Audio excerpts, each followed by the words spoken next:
My name is Digby, and I live in the People's Republic of Santa Monica.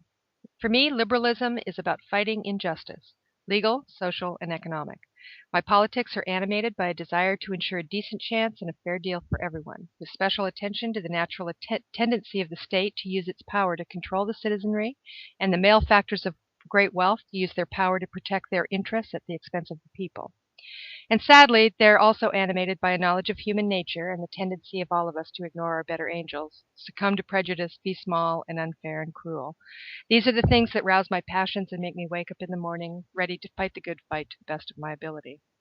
I do not believe America is exceptional, or at least that it's accepted from civilization's norms or excused from recognized human rights just by virtue of its existence.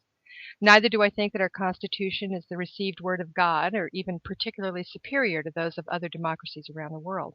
But there are two documents that I believe are truly a step forward for humankind: the Declaration of Independence, which sets forth the fundamental principles on which America was founded, and the Bill of Rights, which guarantees individual rights and liberties.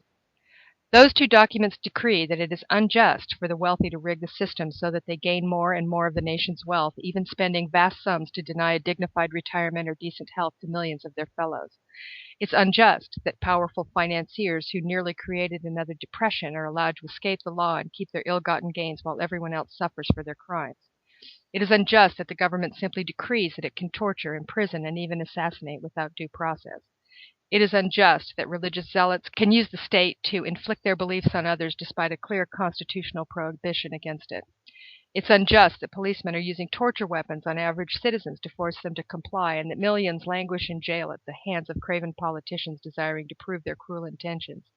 It is unjust that children in the wealthiest country on earth are hungry, abandoned, and facing a future much less bright than the one their parents were born into.